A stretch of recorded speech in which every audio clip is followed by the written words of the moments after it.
Bagaimana Anda melepaskan borgol ini? Ia melihat ke belakangnya ke arah selang, dengan mobil dalam keadaan mundur terlebih dahulu. Kemudian ia mendorong pedal gas. Borgol dan pipa itu memicu percikan api, tetapi masih tidak pecah. Wanita itu berulang kali membalikkan dan mendorong. Dia hendak mematahkan borgolnya, tetapi saat itulah petugas polisi Asuncion melihatnya. Mereka bergegas masuk ke dalam mobil dan mencoba menghentikannya. Satu hal mengarah ke hal lainnya. Wanita itu langsung melaju ke laut. Air mengalir deras. Polisi tidak punya pilihan selain melepaskan tangannya untuk melarikan diri. Wanita itu mengambil senjatanya dan berenang ke laut. Polisi datang untuk menangkapnya. Dia dilumpuhkan dengan senjatanya. Polisi itu kemudian diselamatkan oleh penjaga pantai. Dan wanita itu melarikan diri. Ia berjalan ke pedesaan untuk menemukan ibunya. Melihat putrinya yang telah melarikan diri dari penjara.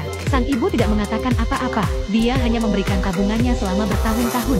Dia mempercayainya tanpa syarat. Dengan uang ini, wanita itu memulai pencariannya untuk membalas dendam. Pertama, ia harus mengungkap suami dan sahabatnya. Dia pergi ke toko 4S, berpura-pura membeli mobil. Dia berkata kepada penjual dan kemudian, wanita itu kemudian memberikan nomor kartu jaminan sosial sahabatnya. Ini adalah fiksi dari file gurunya. Menurut nomor kartu ini, dia menarik berkas pacarnya dan mengeceknya dengan berkas wanita itu. Dan seterusnya, wanita itu berhasil mendapatkan semua informasi tentang pacarnya, termasuk alamat rumahnya. Ia segera pergi ke sana. Ia akan membalas dendam, tetapi kemudian seorang tetangga memberitahunya, sahabatnya telah meninggal dalam kebocoran gas 4 tahun sebelumnya. Wanita itu tertegun. Bagaimana dengan sang suami? Wanita itu mulai mencari artikel berita dari tahun itu, mencoba menemukan petunjuk apapun. Akhirnya, dalam sebuah foto, ia menemukan lukisan di belakang sahabatnya, dari galeri favorit sang suami. Ini pasti dibeli oleh sang suami. Jadi, galeri itu pasti meninggalkan pesan dari suaminya. Wanita itu segera pergi ke galeri dan diam-diam untuk mengetahui alamat suaminya.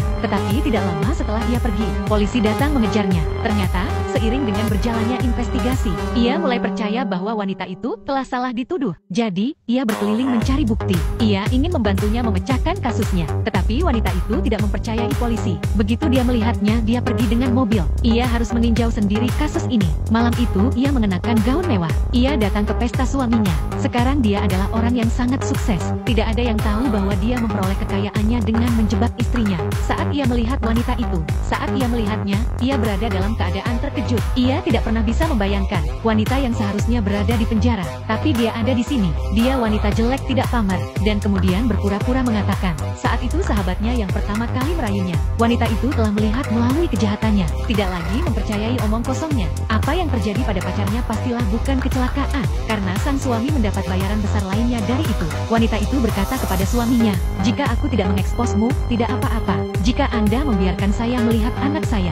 Sebelum sang suami sempat menjawab, ia pergi. Keesokan harinya, wanita itu menelpon suaminya dari bilik telepon. Dia menyuruhnya untuk membawa anaknya dan menemuinya di pemakaman umum. Karena pemakaman sedang diadakan di sini. Ada banyak orang. Dia tahu suaminya tidak akan berani memainkan trik apapun. Tak lama kemudian mereka bertemu di pemakaman. Dan wanita itu melihat putranya seperti yang selalu ingin dilihatnya. Ia berdiri di kejauhan. Segera setelah wanita itu lewat, ia melarikan diri. Wanita itu mengejarnya tanpa berpikir dua kali. Siapa yang tahu bahwa ini adalah lintasan sang suami. Yang disebut anak itu hanyalah seorang aktor yang disewanya. Ia tiba-tiba muncul dari belakang wanita itu. Dia membuat wanita itu pingsan. Dan kemudian pria ini, yang begitu putus asa, akan membekap istrinya hidup-hidup di dalam peti mati.